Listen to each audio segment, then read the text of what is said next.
You're about to meet the innovators and influencers who are restoring the Judeo-Christian foundations of our culture right here on The Patrick Coffin Show. And now, here's your host, Patrick Coffin.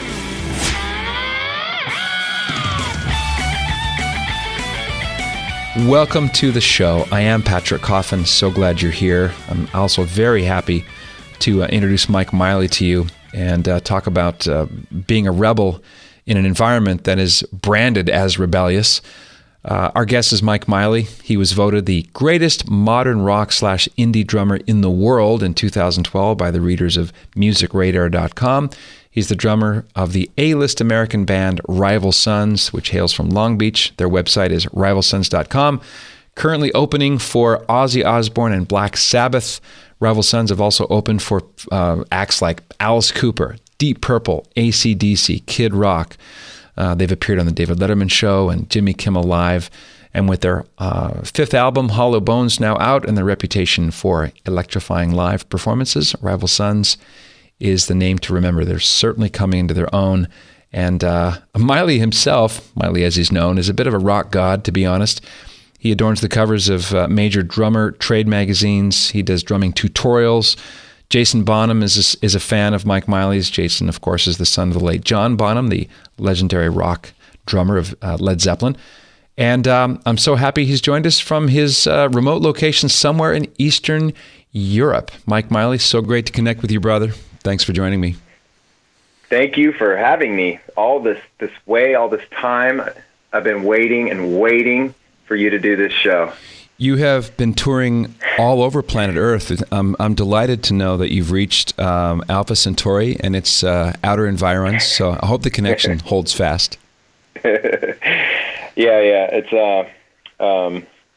It's cold here on Mars. I'll tell you that. Yeah, Mars ain't the kind of place to raise a kid. In fact, I think listeners can fill in the blanks there. Mike is in beautiful Estonia with his wife and beautiful son and his beautiful daughter, although she's not visible to our fellow brethren yet. And some downtime with the tour to support Black Sabbath's final global tour. Yep. I got about 5 weeks off on this little break. We're going to hit South America in November 2016, and then we finish off with Black Sabbath January, February, ending in their hometown of Birmingham. It's going to be wow. It's going to be great. The tour has been great for us. Mm-hmm. Lots of exposure, 15 to 20,000 people a night for us to play in front of. That's kind of how a baby band, we like to say in the industry, is called we're a baby band still, trying to walk with our own 2 feet, Yeah. So it's a great opportunity. So is Lima one of your South American gig stops? Do you know? Peru. I'm not sure. I don't have our tour dates in front of me. It's Tuesday. Where are we again, honey? Yeah. I used to be the guy in the band that memorized the tour schedule. I knew where every day was what, and then it becomes like just a little extra brain power that I could be using on something else, and so now I just kind of roll with it. And sometimes we're going to be in Paris. I'm going to go to Le Sacré-Cœur, and I'm going to go here. I'm going to go there. But sometimes you just roll with the punches and Google Map where you are in the morning and go from there. People have to understand, you're not just part of a Rockapalooza thing. You are the support band for Ozzy Osborne and Black Sabbath. For folks outside the zone of rock and roll lingo, why is that important for a baby band to get that slot? Well, it's just notoriety-wise, I would say the Black Sabbath farewell tour is one of the biggest tours on planet Earth, in this year. So the sort of the street cred or whatever that you get in gaining fans that way, they see you come out there against all odds. A lot of people like to, you're playing 90% of the people I would say, don't know who we are, you know? Mm-hmm. And so you're going up against, you know, it's like going in the ring, you know, and you're for your first pro fight, you know, and you're trying to establish your name, you know. It's so we go in with incredible, you know, we try to go in with a ton of self-confidence. Mm-hmm. To go out there and do that. We believe in ourselves. You know, I think we have one of the best rock male vocalists in the world. So, so to gain, you know, if the attrition rate is, 1%, we're going to have, you know, a few hundred fans every night, which means when we come back to the city again, you know, we'll be able to go from a club to maybe a theater. And so it's just a slow build approach to a career. Which is what we've been doing for 7 years, 6 albums. So here we are. It sounds weird to put it this way, but do you look at each gig and this big Black Sabbath farewell tour, that each show is a kind of audition? Because you're new and you really want to make a splash and be noticed, and so that maybe Jay will lay out something really great, or you'll do a solo, or something the band will do that'll actually be more memorable than what the main star is supposed to be doing once in a while. Does that make sense? Oh yeah. It is an audition. You're auditioning. You're trying to win over hearts and minds and souls of really hard people who are at the Sabbath show. They are already music fans. You know, they appreciate this old. I mean, Sabbath's like almost 50 years old, the band, and so a lot of these fans saw them in their first time, you know. Yeah.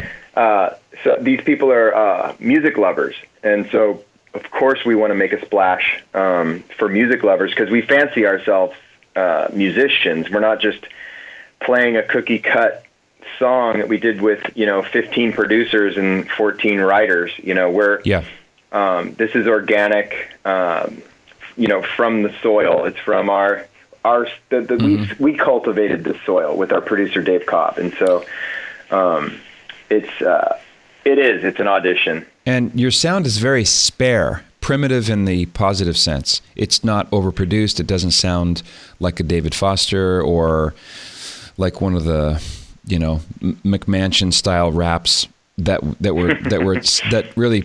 I mean, a lot of rap, let's face it, is parasite off other people's content and kind of repackaged. You are very redolent, there's that word, redolent, love that word, of early 70s classic uncomplicated rock with some power ballads, but mostly something that you would want to, tap your toes. If you're not tapping your toes to a Rival Sons song, then you're probably dead. Yeah. Well, rock and roll is what we fancy ourselves as, the genre of rock and roll. I call it maximum R&B because in the 60s, I would say our influence goes back, to 30s and 40s blues and gospel music. And then, so rock and roll, the British invasion, we're taking cues from, Black American music, the blues, gospel, and R&B and Motown, stacks, from Otis Redding, Sam Cooke to, Chuck Berry, Fats Domino to Howlin' Wolf at Sun House, and all these genres of the blues and R&B. Funk Brothers. These young, these young British kids are learning that music and sort of turning it up, and putting a matching haircut and matching outfits, like the Beatles were the pioneers of what modern pop rock and roll, is all about. And so that's kind of where we're coming from. It was when you listen to those old recordings, and you read about them. Now there's books and books on the audio, how they recorded it, and the mics they were using, and signal paths from the microphone to the preamp to the Neve console or the Helios console or whatever it is. These were like, you hear that, and when you listen to old recordings, you feel it, and that's why people say the music of today is it sounds so processed and cold and clinical, because it actually is most of it. So we're trying to just stay true to that style of recording, giving ourselves only 3 takes to get a song. And if you can't do it in 3 takes, we'll either scrap the song or probably, So it's sort of we do a song a day in the studio, so we're done with the record, in 3 or 4 weeks, mixing and mastering and everything. So it's a very organic, quick, off-the-cuff, visceral process, which is what it was in Elvis's day, the Beatles, Zeppelin, Cream, the Doors, whatever, all those bands. Do you remember the time where you were watching a drummer and something clicked? I think I've asked you this before off the air, Mike, about you watching Jeff Porcaro. And if people listen closely to the Boz Scaggs song Lowdown, this dual hi-hat thing he does, did that kind of make you bit by the bug? Or was it someone else watching you think, okay, I'm it. I really want to pursue that and go deep and long doing that? It's funny you mentioned that in this context, because my first concert I ever saw was Boz Scaggs playing, and his backup band was Toto. Basically, it was David Page, Steve Lukather, Jeff Porcaro, and Dave Hungate was his backup band. Plus, they had the backup singers. So yeah, I mean, yes and yes. Lowdown is. I mean, it's in my like cellular structure, like all that early Boz Scaggs stuff, and even the bluesy Boz Scaggs stuff, the early Boz Scaggs stuff. My dad was a blues guitar player, so. But yeah, it's a combination of hearing Boz Scaggs, Toto, Hold the Line, that first album with Hold the Line just blew my mind. The drums just spoke to me. I was, I think, 4 years old when that came out, so anybody wants to do the math out there, they can find out how old I am. But I was negative 2 at that time. Yeah, right. No. But the other one that got me was Phil Collins, In the Air Tonight. It was, it was a huge hit on the radio, and you heard it all the time on the radio, and those drums come in, and I was I was in the car with my dad, and that do do do do do do do do boo boo, that thing just hit me, in the heart and soul, mind, body, spirit, everything, with like a ton of bricks, and I just said, Dad, and I pointed to the speakers, or to the stereo, the car stereo, and I was like, that's what I want to do. And I don't know how old I was then, but I was probably 9 or 10, and it just blew my head off. So, do you remember Elton John's drummer from the 70s? Because he had Nigel Olsson. Olsson, of course, yeah. I saw him twice. He's still his drummer. Oh, he still is? Still playing with him. Oh, that's great. I saw him in Toronto, and that whole era that's like the soundtrack to my childhood. Supertramp, ELO, Led Zepp, that whole thing. Yep, ELO, one of my favorites. Goodbye Yellow Brick Road, I think one of the greatest albums of all time. Elton and his band, they were doing kind of similar to what we do, or I should say we are doing what they did in that era, which is they would rent out a studio house and all live together, make breakfast, and write in the morning, start putting it together in the afternoon, and have it done in the evening. And Elton's just sitting there working with Bernie Taupin's lyrics and making magic, Do you write in that ensemble MO? Or is it one person will cough up an entire tune and you guys will lay it down, or is that another example of this organic connection that you have as a band? Well, it's kind of both, because Jay comes from a folk background where he's a solo singer songwriter. His solo career is unbelievable. His solo material is just heart wrenching, beautiful music, and so I'd say 1/3 of the stuff we put on a record might be Jay cooped up in a room, getting the chords right, getting the words right, and then coming and bringing it to us, and then we learn it. And then, I'd say 2/3 is probably us on the floor in the room together, throwing riffs together.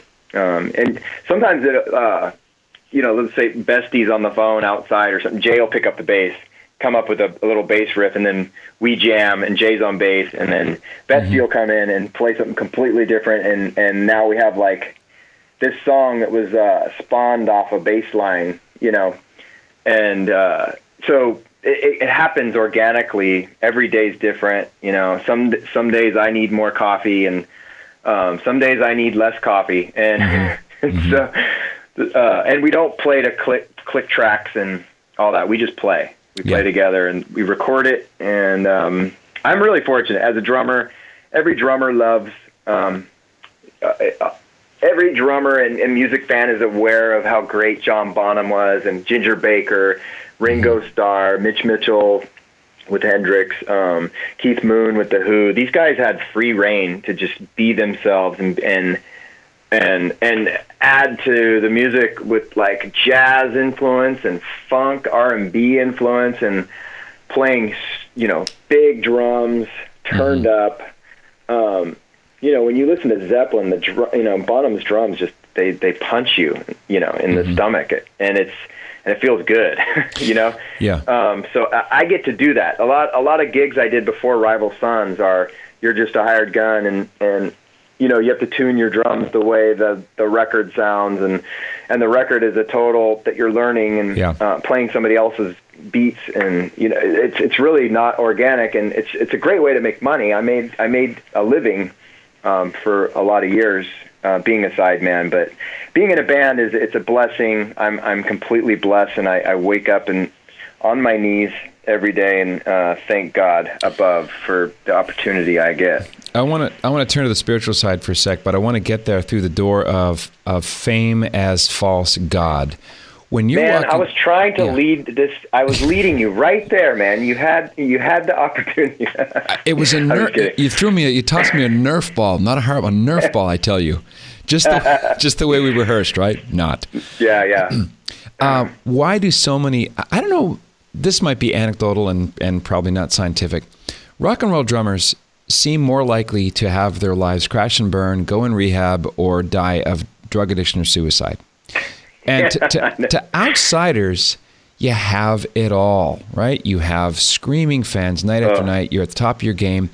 And I guess there comes a point, if you don't have the true God, if you don't have an anchor in the capital R real, then you're going to start believing your press clippings. You're going to start buying into the hysteria of the fans, right? And then I guess you just keep your eyes off the ball. And even if you're married, it must be an overwhelming drug to distract you. Do you have anecdotes about life on the road and the importance of staying grounded? Oh yeah, my Christian path is recent in relation to my career, and so I can actually come at it from both sides, and yes, it's such a challenge. Just like remove spiritual life out of the equation, and you have the daily grind, and our daily grind is different than I would venture to say most people, and who are working in the same city, have a 9 to 5 or a steady job that's local. We travel. Everything we do, our food on the table depends on sweat equity, halfway across the world. So it's a very, very different life. Then you throw in the entertainment business, celebrity aspect of it, TMZ and Twitter. Yep.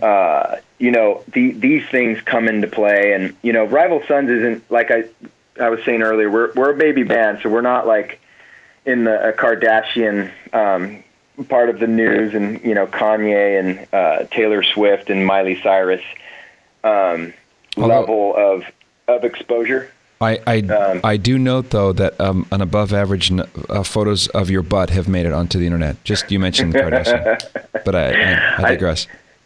Yeah, those are photoshopped. I have to admit. Although I lost 20 pounds in the last 2 months, I'd say my posterior chain is looking a little bit stronger. Go paleo. No, yeah. It's quasi paleo. It's more Joel Furman Eat to Live meets paleo, and meets cold water exposure. But we can get to that a little later.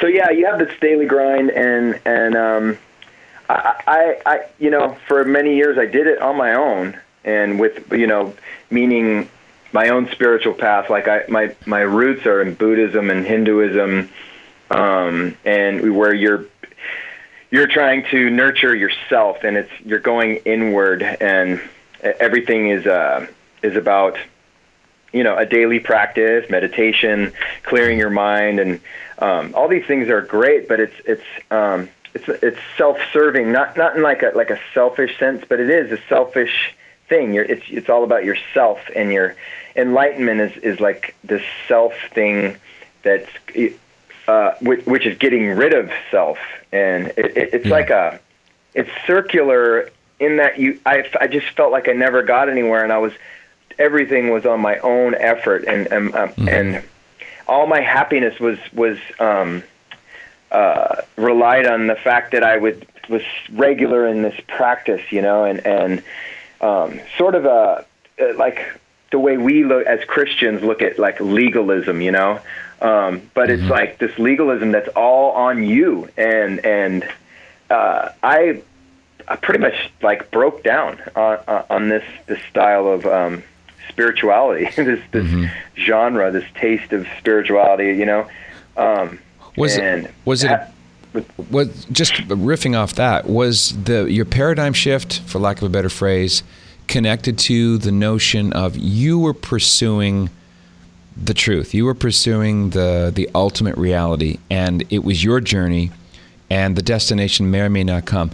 Did the introduction to the Christian faith that you eventually adopted, was that an inversion to, wait a second, the truth is actually after me? I'm responding to someone else's search for me, namely, God and Adam. Yeah, exactly. I'm glad you brought that up, because somebody I was listening to lately had just said that. I wish I could quote whoever it was saying that what makes Christianity different than every other world religion is that it's not the person searching, it's God searching. So it's God coming at us. And I ran smack dab 100 miles an hour right into Jesus. And I called my buddy, and I read this book, and it was a fictional book, but it was describing Jesus. And I had asked questions of this buddy that I called, and before we had we toured together a bunch, spent many hours on a bus, and many hours, sipping a scotch, and me just quizzing him, on Christianity. And so I was born again freshman year in high school, and that lasted about 6 months. So I had it in me. Like I knew about it, but I finally called him after running it. Like it was like Jesus finally just stood right in my path, and I couldn't maneuver around him. And, I was trying to dance and, give him the juke, and I just couldn't deny it anymore. And so, and that's when I began my apologetics, sort of amateur apologetics career, because being in rock and roll, I'm the only guy on the bus, going to mass, and, let alone, believing in and practicing a daily, spiritual path. It's very lonely. So to get back to your original question, it's so lonely out there. And yes, you're with 9 guys. We have a crew, bus driver. We're all really super close, good friends, rival sons, the whole camp, our crew, tour manager, sound guy, everybody's such good people. I'm so lucky. But there is a sense of loneliness out there. And so, I think I've currentized the answer to this, and I can expound a little bit more. Well, why did you go full Romanist? Oh yeah. I was it was like I couldn't juke it, you know. I tried to move and shake around this topic of Roman Catholicism. I knew nothing about it, and I was a Bible only Christian. I wouldn't have called myself that back then because I didn't know that was. I didn't know sola scriptura was a thing. A thing, a phrase, something that caused the split in the 16th century, and so my buddy, guitar player, and I were chatting, and he was like, "Hey, you're a Christian. I'm a Christian. Oh, it's like it's really it's very unique to meet a Christian out here in the entertainment business. So when you meet somebody, it's you want to chat with them and stay in contact, Yeah. And he was a Catholic. Long story short, I tried to prove him wrong. Ended up doing some research and going on YouTube, and he sent me a clip of Peter Kraft, right? and it was on the problem of pain, and that's dangerous, very dangerous behavior right there. My little Jacob Lyon is visiting us right now. I was going to say, shut that kid up. Jacob Lyon, Augustinus Miley. I'm on the phone with some very important people. And so I was trying to prove him wrong. And so I'm listening to Peter Kraft, and I'm like, this guy's a Catholic? He's so smart. Like, wow, there's Catholic smart people, and that was my like elementary thinking in watching Peter Kraft, and then I saw Scott Hahn's conversion story, the classic one, and so it snowballed, and within 2 weeks I'm in catechism, because I couldn't do RCIA because of my schedule. A priest was kind enough here in Estonia to catechize me, and we went through the compendium together, and then that's where I discovered you, Catholic Answers, Tim Staples, and Trent Horn, and Aiken. I mean, I have all these guys' books, from the Tim Staples' book on Mary to the Fathers of Aiken. I got Scott Hahn books and Brant Petrie. I'm reading a Brant Petrie book right now, and I just read Spirit of the Liturgy, which blew my head off my shoulders. This is Louis Ratzinger. Some old theologian named Cardinal Joseph Ratzinger. I think he became a pope. Yeah, a German man now living in Rome. So once you open yourself up to the truth, and actually it is objective truth, the authoritative apostolic nature and the historical reality of the church, whether you want to follow it or not. It's like we can trace our apostolic succession all the way back to the 12 and Jesus himself. So and then from there, I was like, oh man, now I'm going to be rigid, and all this stuff. And it actually, in that so-called rigidity, I've found the most freedom I've ever experienced in my life. And freedom on tour when I have a daily practice, and it keeps me grounded, and it's the anchor, And the Bible only thing was like, oh, I didn't read my Bible today, and it's just there's no anchor in it. Even though it's the most sacred book, it's my opinion. It comes down to just your take on a that million book. popes. Whoever said it, there's even I think it was Luther himself that said the problem with my theology is that everyone becomes their own pope, and I was tired of being my own pope. I don't have that energy. I'm a drummer in a rock band. I want to follow. I want to follow a pope. Because the going full, as I jokingly refer to as going full Romanist, that is about as rock and roll rebel as you can on the road, playing in this hot rock and roll band that's on the verge of amazing things. Being a Buddhist, well, that's kind of expected. Zoroastrian, okay, that's cool. but like serious Catholic. That's like the ultimate salmon flopping upstream, right? Oh, in this day and age, in our culture, and this culture of post-modernity, it's so rock and roll. I'm like Sid Vicious right now in my industry. Right. Do you want to flesh that out a little bit? Well, yeah. I mean, we're in a culture of I mean, literally of death and sex and terrorism and sleep disorders and depression and suicide rates up and school shootings from 9-year-old boys shooting up a school. Like, and this is the fruits. I mean, it says Jesus said, you'll be known by your fruits, right? Yeah. That's very paraphrased. I can't quote the Bible very well, but right now the second. But I don't know what verse that is what I'm saying. Yeah. But he did say something like that. You will know them by their fruits. And I think when you look at postmodernism and our secularized culture in at least Western civilization, post-Christendom, however you want to define it, is the fruits of it are the writings on the wall. This isn't the best way to do things, you know.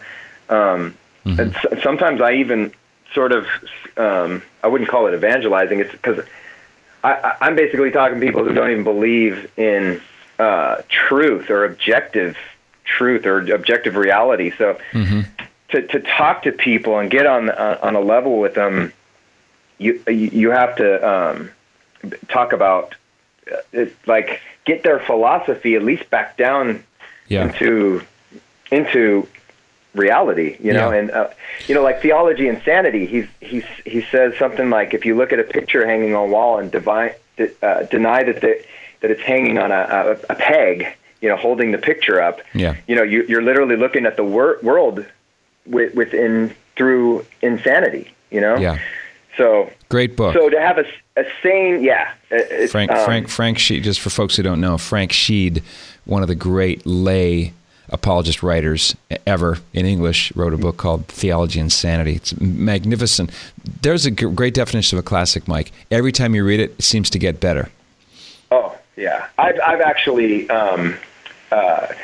because, you know, you and I are friends, I've texted you about this, and we've actually, while I've been on tour, thank God you're there for me. I've been, we talked about, Avi-eternity. Yeah, Avi-eternity, yeah, the realm of the angels. Yeah, it's cool. Yeah, the angels are they subject to time? Like, how could you be out of time? How can the Mass be eternal? Like, how could the sacred feast of the Lamb in Revelation be happening just all the time? But no, there's no time in heaven. And like, once you start spinning your mind around all that stuff, it's juicy philosophy and theology.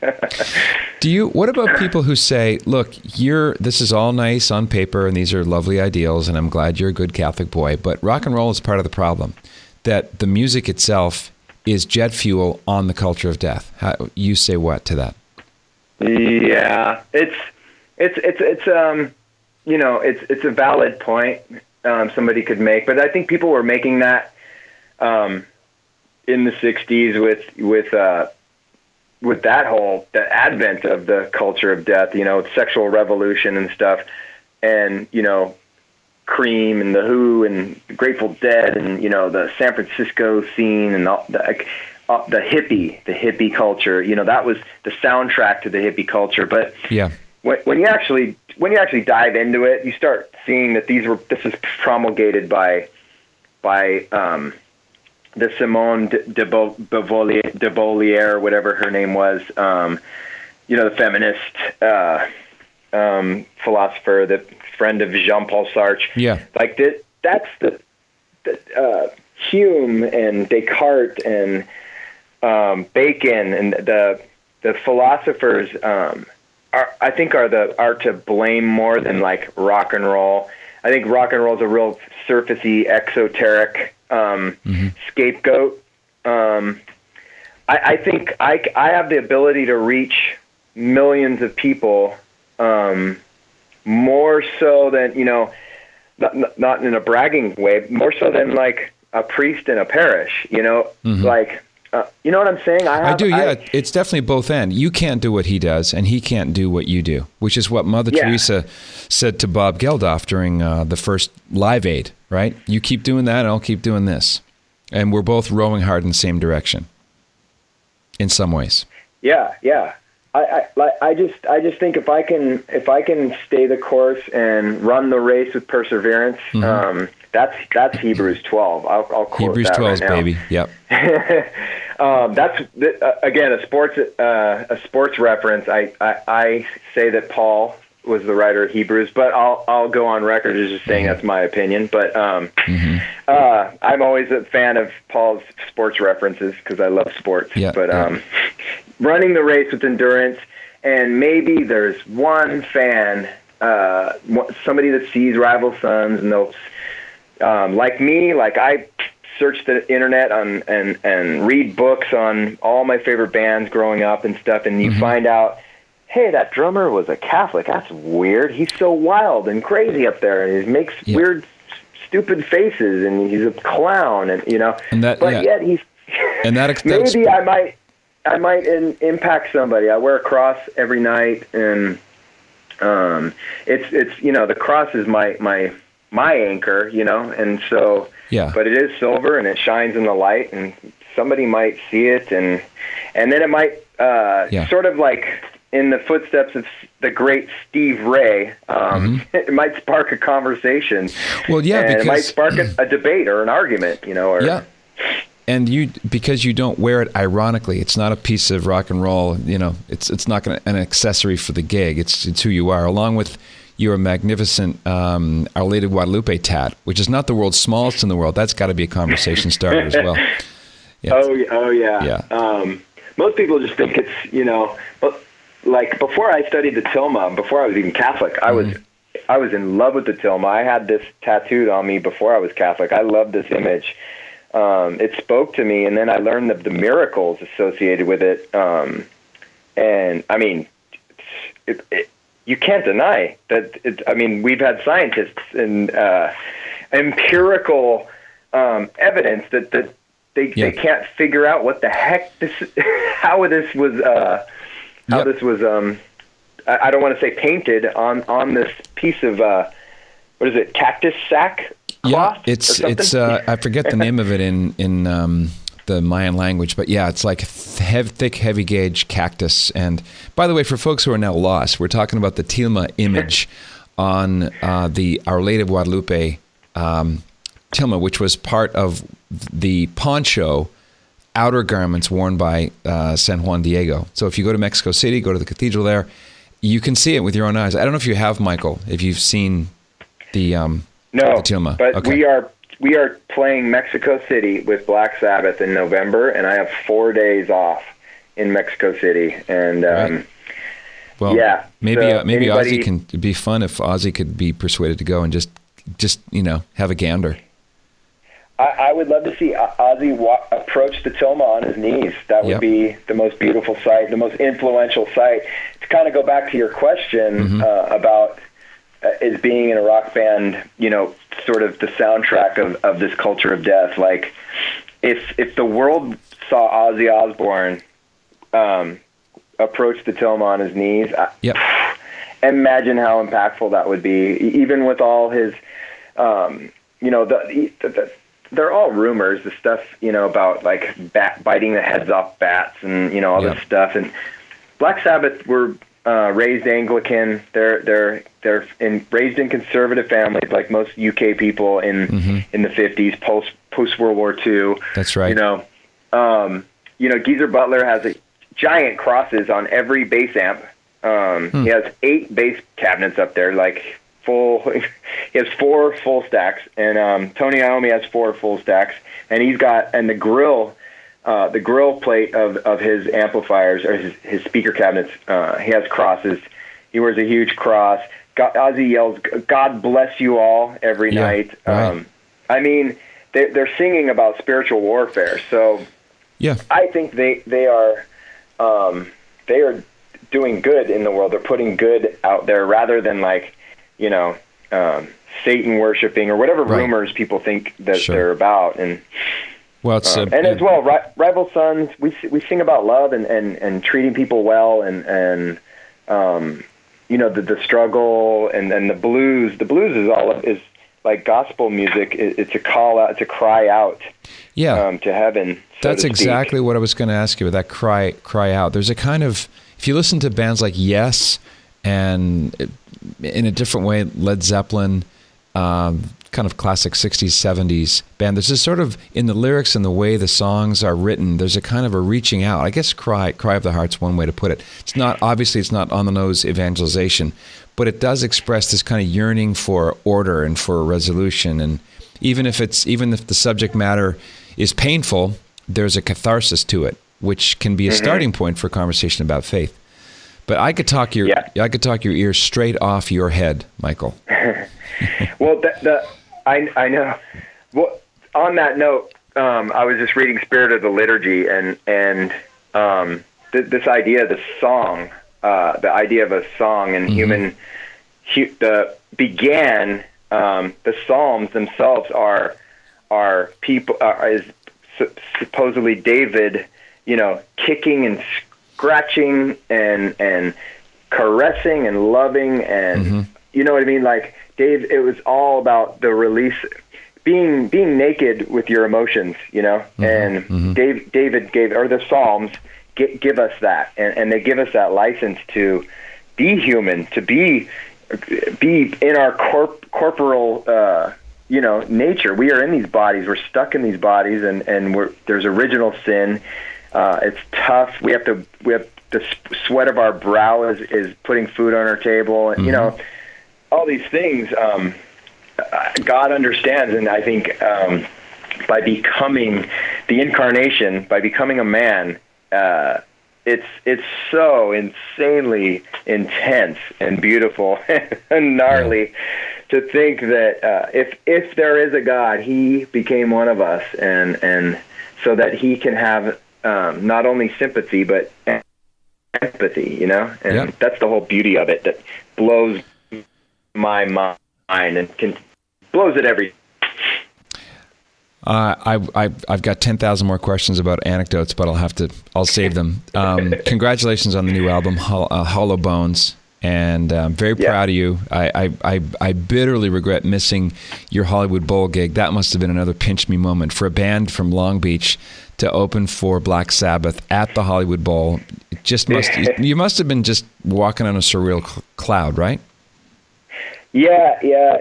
I did the sort of obligatory kind of looking up and seeing the arc above me, and just thinking of all the greats that have graced that stage, and all the concerts I've seen there.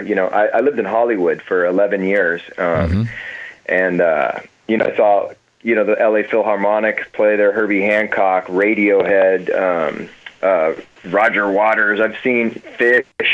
I've seen so many people there, and so to walk backstage and look at these amazing photos of the Beatles and